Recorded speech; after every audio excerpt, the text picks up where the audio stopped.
guys, nice to see you today. I know what you're wondering. You're wondering what the heck is rattling around in his hand? Well, these are my prop guards for my DJI Spark, and up until a few days ago, I have never installed these things, like not once, never, ever. Anyhow, I got them with my Fly More combo kit, but I had never put them on until I recently shot my very sparky Christmas video. And if you haven't seen it, I'll put a link in the description below, so check it out. It's kind of zany, kind of fun.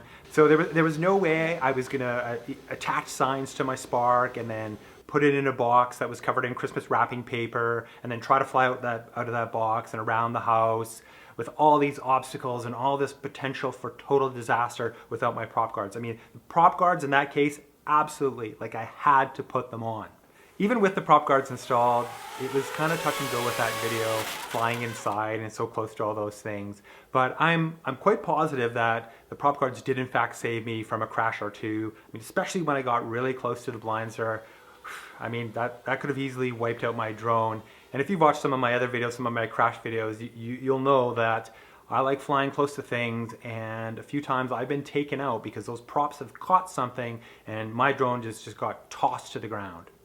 Anyhow, all that got me thinking about my prop guards. I mean, should I be using them on a regular basis? Are they going to affect how the Spark handles? And you know, what about battery life? Is it going to impact battery life?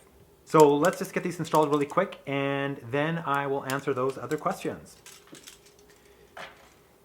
Prop guards are two sets of two. Two of them have this white mark on them, and two of them do not. And the white mark corresponds to the white mark on the motor here. So really easy to install. They install from underneath. So you just put it underneath, white mark underneath, give it a little bit of a twist, and then you push the buckle over top. With a satisfying click, it is installed. And they're really sturdy once installed. Really, really good. Really nice tight fit. And then you just do that for the remaining three. Again, installing them from underneath. Give them a little bit of a twist. Overlap the buckle. Click. Installed. There you go. All four installed. Easy breezy. And you know, once they're on there, they're on there quite sturdy. Like really, really solid. And you know, taking them off, just reverse the process, just unlock the buckle and give them a little twist and they just pop right off the bottom. So put that guy back on. Good to go. Now that we have the prop guards installed, it's time to take it for a test flight and answer some of those questions. And I would just love to take the Spark outside for a flight, but Calgary has had super frigid, freezing cold temperatures for just, I think over the last week or so. It's been minus 25 Celsius or lower, and well, what is that? That's about minus 18 degrees Fahrenheit, like super frosty, and I am not flying in those temperatures. I don't even think the Spark would like that, like one bit.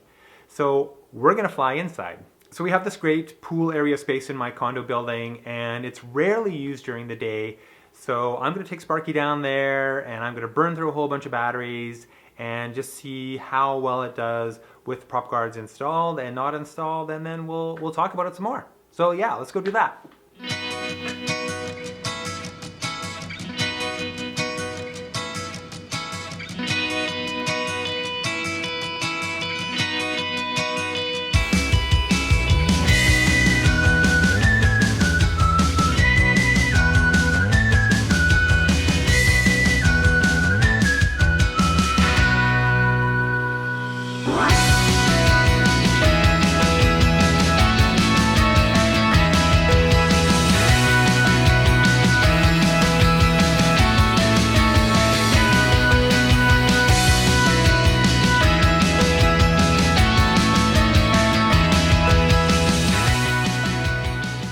So battery life is definitely reduced, but that makes sense. You're adding weight and you're adding drag, so the Spark has to work harder to do the same thing, and that's going to take a toll on batteries. My non-scientific testing put that in the range of about 10 to 15%. So you're paying a bit of a penalty to have those prop guards on. Not huge, but it is significant. I didn't really notice any changes to flight characteristics, but flying in such a small indoor space probably doesn't bear that out. you are changing the shape of the craft and you're adding drag. So I do suspect the handling will change, but I think I'd really have to get that outside and fly around for a bit to really notice that. So the big question is, will I use them going forward? And I think that answer is no. I don't think it's worth the extra hassle, and especially not the impact to battery life. But that being said, if I'm flying in risky environments or indoors or really close to things and I think there's, potential for a crash because, the prop's going to get snagged on something, yeah, absolutely. It's worth the extra effort to pop them on just to prevent that crash. And certainly, I have had some crashes that probably could have been prevented by having those prop guards on. Of course, though, if you're just starting out and they came in your kit and you're a little bit worried about nicking a finger or crashing into something, why not just pop them on to give yourself a little bit of extra comfort while you're learning the ropes.